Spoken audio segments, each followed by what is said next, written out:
Y vamos a nuestro segundo reportaje de la semana, en esta instancia, también para hablar sobre temas que importan de la actualidad económica, social, política y naturalmente en aquellos temas que son sensibles a los bolsillos de los uruguayos, como es por ejemplo una nueva instancia de reforma al sistema tributario del país, más concretamente al conocido impuesto sobre los sueldos. Para ello, dialogamos con el Partido Socialista, con uno de sus integrantes, José Bernini, que es además el representante del Frente Amplio en la Comisión de Hacienda de la Cámara Baja. Esto fue lo que nos dijo.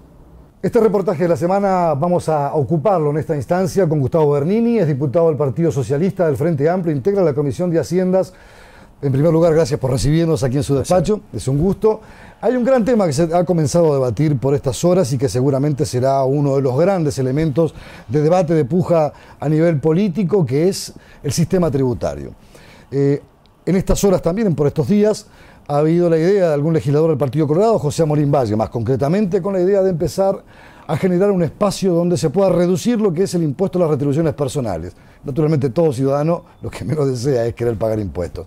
Pero en ese escenario y sobre la base de esa idea, ¿cómo lo lee el gobierno, el oficialismo, una propuesta de esa naturaleza? De reducirlo, cambiarlo, modificarlo. ¿Es posible, es viable? ¿Hasta dónde se puede, hasta dónde no? Bueno, yo creo que todo sistema tributario, y muchas gracias por la visita, todo sistema tributario en cualquier país del mundo debe de ser una de las políticas que más definen qué tipo de gobierno está detrás de esa propuesta tributaria. En nuestro país históricamente, y sobre todo después del año 85, la década del 90, el sistema tributario estaba basado principalmente en los impuestos indirectos, el IVA particularmente. El Uruguay sigue teniendo, aunque lo hemos mejorado, uno de los IVAs más altos del mundo, y no existía directamente el impuesto a la renta de las personas físicas, que es una modalidad de impuesto que existe a nivel internacional en los principales países del mundo, yo diría en los países europeos, etcétera, que prácticamente no se discute. Sí se discute si se baja o se suben los impuestos, pero en cuanto a la forma impositiva no se discute. Sin embargo, en el Uruguay tuvo que venir el gobierno del Frente Amplio para cambiar profundamente la política tributaria. Yo le recuerdo a la audiencia lo que fue uno de los buques insignia en la campaña del doctor Tabaré Vázquez para el año 2005, que fue que pague más el que gana más y que pague menos el que gana menos. Precisamente eso tiene una traducción en la reforma tributaria del año 2007. En el Uruguay pagábamos impuesto a las retribuciones personales en las administraciones de los blancos y los colorados, y se aplicaba un porcentaje a los sueldos, no importando qué sueldo cobraba cada uno. O sea, pagaba un porcentaje de sueldo el que ganaba el salario mínimo nacional en materia de impuesto a las retribuciones personales, y el mismo porcentaje pagaba que el que ganaba 50 salarios mínimos nacionales. Esa política tributaria, que desde nuestro punto de vista es regresiva, porque considera como iguales a los que somos distintos, objetivamente cambió a partir del año 2007 con la reforma tributaria del Frente Amplio, que nació ya como un planteo de cambio estructural, pero que además desde el primer día se anunció de que eso iba a ser perfeccionado en el tiempo. De hecho hubo una modificación. Exacto. Pero a usted no le escapa que hay sectores que a veces, hablo por ejemplo de colegios de profesionales, de personas que trabajan, tienen ingresos producto del tipo de cualificación del trabajo que desarrollan, cuyo nivel de tasa impositiva a veces dicen es bastante más elevado de lo que debieran, y en ese sentido plantean si no hay una mejor consideración para ese tipo de cosas. Sí, yo recuerdo que en nuestro país no existía impuesto a las retribuciones personales de los profesionales. Realmente, la sociedad en su conjunto, a nadie le gusta pagar impuestos, pero todos tenemos que asumir que justamente los impuestos son como para poder llevar adelante las políticas que cada gobierno entiende que tiene que desarrollar. Sería impensable no tener en cuenta que todos aportemos de acuerdo a nuestras posibilidades, que es el concepto de fondo, para poder llevar adelante las políticas, los recursos necesarios para la seguridad, para la salud, para la educación, etcétera, etcétera, etcétera. Por lo tanto, claramente cada uno siempre va a decir yo quiero pagar menos impuestos. Acá el gran cambio que se introdujo a partir del gobierno del Frente Amplio fue, en primer lugar, tratar de bajar los impuestos indirectos, le hace el IVA y el COFIS, que ya nadie lo recuerda, pero existía, que directamente afectan a los sectores populares, porque en definitiva, cuando uno gana poco dinero, principalmente lo gasta para comer. y para poder comer tiene que pagar impuestos. Y vale lo mismo el impuesto del litro de aceite para el que gana poco como para el que gana mucho. Y donde objetivamente el IVA concretamente decimos que es más injusto de los impuestos porque afecta más al que gana menos. Entonces, acá el gobierno del Frente Amplio, dentro de la reforma tributaria, hizo, en primer lugar, cambió el concepto de impuesto a las retribuciones personales por impuesto a la renta de las personas físicas, incluyendo sectores que no aportaban a la sociedad, incluyendo a los profesionales. Y en ese caso lo que hizo fue poner franjas no imponibles, esto quiere decir que si yo no gano más de tanto no pago impuestos, y hacerlo en forma progresiva, de tal manera de que pague más el que gana más y que pague menos el que gane menos. Y a su vez, en aquel momento, se eliminó el COFIS, que era un 3%, se eliminó la tasa mínima de IVA, que estaba en un 14% al 10%, me refiero a la tasa mínima de los productos de primera necesidad, y se bajó un punto el IVA, que estaba en un 22 y pasó a un 21. Ahora, usted ve que hablamos de dos niveles de impositivos que de todas maneras todos los ciudadanos tenemos que pagar. Exacto. Ya sea por la vía de los impuestos a las personas físicas o por estos impuestos que son genéricos y que abarcan a todos. ¿Cuál es la orientación que se traza el gobierno a partir de ahora? ¿Habrá más rebaja del IVA? ¿Habrá alguna modificación mayor en el impuesto a las retribuciones personales? Estoy pensando si no se va a subir el monto mínimo no imponible. Es decir, tratar de buscar un mayor equilibrio a la hora de percibir recursos, que es la única fuente que tiene un gobierno de percibir, o un Estado, es por la vía impositiva. Justamente, y muy pertinente la pregunta, porque en estos días ya se consolida lo que ya aprobamos en un proyecto de ley, que fue justamente modificar algunos aspectos de la reforma del año 2007, como lo habíamos comprometido. La intención era comenzar a cambiar el sistema tributario y en función de la recaudación, de la formalización de la economía, comenzar a quitar presión, pero siempre teniendo en cuenta de quitar la mayor presión tributaria a los sectores más disminuidos de la sociedad, en primer lugar. Justamente, una de las cosas que votamos en esta ley recientemente aprobada fue subir la franja no imponible en una base de prestación más. Esto quiere decir que en este momento hasta 22, 23 mil pesos de sueldo o pasividad nominal no se paga por ese pedazo de sueldo, o los que ganan por debajo de eso, no se paga un peso de renta para las personas físicas. Y obviamente que a partir de ahí, por franjas, por la franja que corresponda por encima de eso un 10%, y luego se sigue incrementando. Y creamos una franja más, aquellos que ganan más de 200 mil pesos, que en el último tramo estarían pagando hasta un 20% de renta de las personas físicas. Ahora, pero además, discúlpame, además ya también en ese proyecto de ley aprobamos que para aquellas personas que consuman con las tarjetas de alimentación del MIDES, o aquellos trabajadores que cobran asignaciones familiares, y por el monto que cobran de las asignaciones familiares, a través del pago con esa tarjeta se le devuelve el IVA. Pero además aprobamos que a partir de que se consolide el sistema que amplifica la posibilidad de pagar con medios electrónicos en los distintos comercios del país, se devuelva el 2% de IVA, y esto se va a dar a principio del año que viene, cuando logremos que todos los comercios, y esto Cambadu lo apoya, y estamos trabajando en ese sentido, tengan los medios electrónicos mínimos como para que la gente pueda pagar en vez de efectivo a través de una tarjeta de débito o de crédito, preferimos que sea de débito. Es decir, para ser claros, aquellas tarjetas que se utilizan para sacar dinero de un cajero, exacto, que se pueden usar en los comercios, pasa en todas partes del mundo. Además de la tarjeta de crédito. Te pongo un ejemplo, el Uruguay está muy atrasado en eso. Tú vas a Brasil, en cualquier playa de cualquier pueblo en Brasil, pasa un heladero, le pedís un helado y te pregunta si querés pagar con tarjeta de débito o en efectivo. Saca el aparatito, pasa la tarjeta, inmediatamente se te deduce de la cuenta que tú tenés, como haces cuando sacás de un cajero automático, y eso permite controlar y devolver casi en forma personalizada los 2 puntos de IVA, para evitar que no nos pase como en el periodo pasado, que cuando bajamos en forma importante el COFIS y el IVA, se nos quedó en la cadena de intermediación y no lo vio el ciudadano cuando fue a comprar en la góndola o en el mostrador de los comercios. Y esta modalidad vamos a insistir en ella.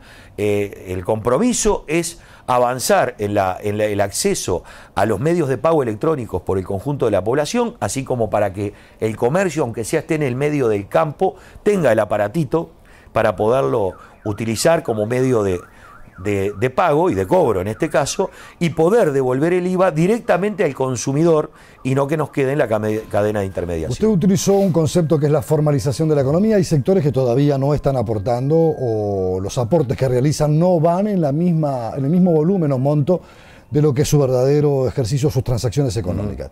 ¿Cómo estamos hoy en materia de evasión fiscal? Bueno, yo creo que uno de los grandes logros de estos 7 años de gobierno Frente Amplista ha sido la formalización en su más amplia concepción. Tanto en cuanto a comercios o actividades económicas que estaban en negro que pasaron a estar formalizadas, como en la cantidad de aportantes y afiliados a la Seguridad Social, que es lo que más nos preocupa. Se han batido todos los récords en materia de afiliación al Banco de Previsión Social respecto a lo que es la afiliación de trabajadores. ¿Cómo está la relación pasivo-activo? Es clave bueno, para un sistema de ha mejorado muchísimo. Hoy el BPS no recibe más asistencia por parte del Estado, más que la ley indica, y esto es muy bueno. Ahora bien, seguimos teniendo sectores informales que tenemos que tratar de seguir avanzando con eficiencia y eficacia de la DGI, pero también con políticas concretas. Hace poco aprobamos un monotributo social para facilitar que aquel cuentapropista que no tiene posibilidades de afiliarse a la DGI ni al BPS, por un monto menor, pueda formalizarse, se amplíe su escenario de mercado al poder emitir facturas, pero además simultáneamente con ese pequeño aporte ya queda registrado en el BPS y tiene cobertura social. Y esto es muy importante, ¿no? Vamos a seguir conversando en un instante nada más, pero le dejo planteado, por ejemplo, el tema de cuando la gente paga un impuesto, quiere recibir cosas a cambio. De acuerdo. Lo analizamos en un segundo. Estamos con el diputado Gustavo Bernini del Partido Socialista. Tras la pausa vamos a hablar de este y de otros temas.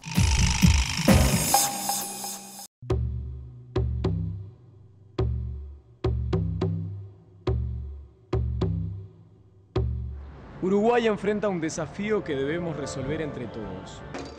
La cárcel es y será un castigo, no puede ser una opción. Nada vale tanto a cambio de la vida. La oportunidad está antes, estudiando, aprendiendo un oficio, aplicando la habilidad que todos tenemos, contra la violencia, por la vida y la convivencia.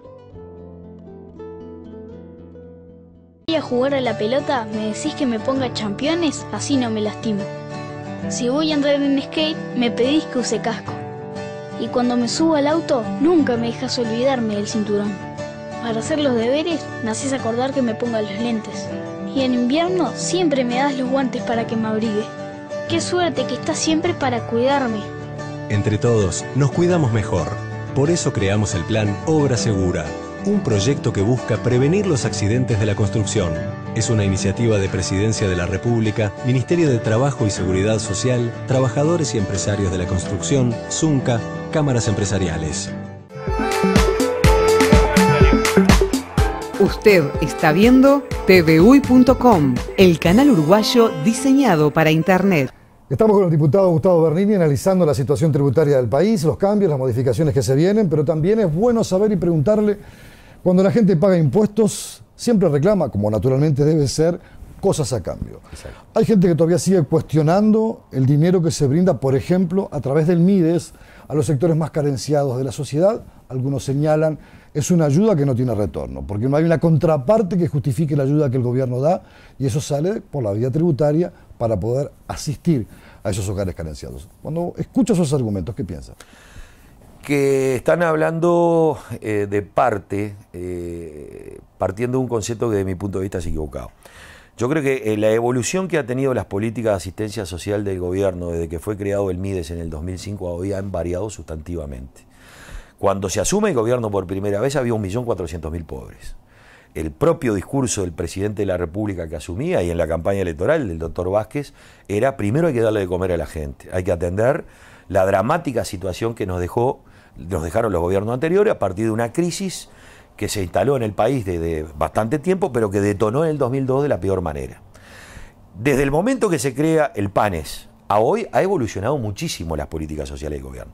Ya no hay planes asistenciales como existían en el PANES. Yo recuerdo que cuando se dio el PANES se decía que jamás íbamos a poder lograr cambiar ese tipo de asistencia. Sin embargo, se terminó el PANES, terminamos con el PANES y cambiamos de políticas Por ejemplo, las asignaciones familiares mejoradas y las tarjetas de alimentación, que tienen contrapartidas. Porque en definitiva, la propia ley y los sistemas que el propio BPS y el MIDES están llevando adelante, con dificultades, pero se está haciendo, es que la contrapartida sea que para poder percibir esas asistencias tienen que controlar a sus hijos en materia sanitaria periódicamente y tienen que mandarlos al sistema educativo. ¿Y cómo se controla eso? Porque ahí hay siempre un punto de lectura dispar, complejo, sí, claro. ¿verdad? No es sencillo trasladar las asistencias de una escuela, de un liceo, a un sistema centralizado que regule, que mire, que siga prácticamente toda la historia escolar de ese alumno.